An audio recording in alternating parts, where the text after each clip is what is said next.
ஐயோ எனக்கு டென்ஷன்ல தலை வெடிச்சிரும் போல இருக்கு. இவங்க ஜாலியா பேசிட்டு இருக்காங்க. அவன் வந்தா மொத்தமா மாட்டிப்போம். அவன் மாட்டுறது இல்லாம நானும் கூட சேர்ந்து மாட்டுவேன்.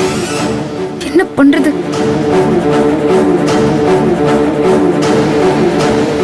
என்ன உங்க உட்பியை இன்னும் காணோம்? இதோ இப்ப வந்துருவாரு.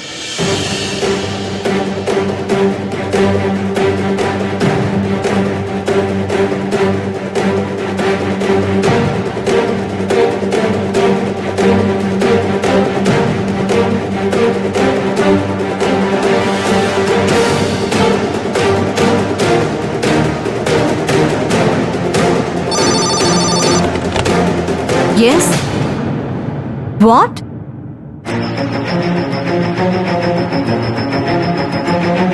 எந்த பேஷண்ட் ரூம்ல? யாரு?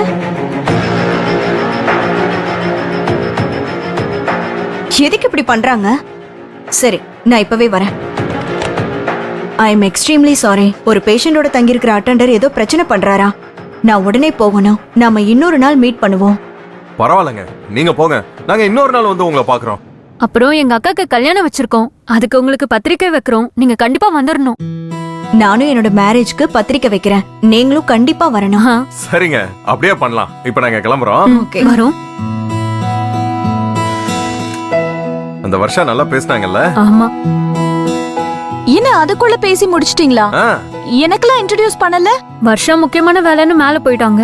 இன்னொரு நாள் அவங்க உட்பியோட சேர்ந்து மீட் பண்ணலாம்னு சொல்லிருக்காங்க. ஏய், நம்ம வீட்டுக்கே வரேன்னு சொல்லிருக்காங்க. அதே இந்த தோட்டம் வயல்னு பார்த்ததே இல்லையா, அதனால சீக்கிரம் வரேன்னு இருக்காங்க. அப்படியா? அப்ப அப்புறம் பாத்துக்கலாம். சரிண்ணா, அப்ப நம்ம கிளம்பலாம். இருங்க இருங்க இருங்க இருங்க. இவ்வளவு தூரம் வந்துட்டு இந்த ஆஸ்பத்திரியை முழுசா சுத்தி பார்க்காம போனா எப்படி? இந்த ஆஸ்பத்திரி ரொம்ப நல்லா இருக்கு, எங்களுக்கு சுத்தி காட்டுறியா? இந்த கதிர் எப்பவுமே இப்படிதான். திடீர்னு தலையில குண்டு தூக்கி போடுவாரு. ச்சே. என்ன? ஆ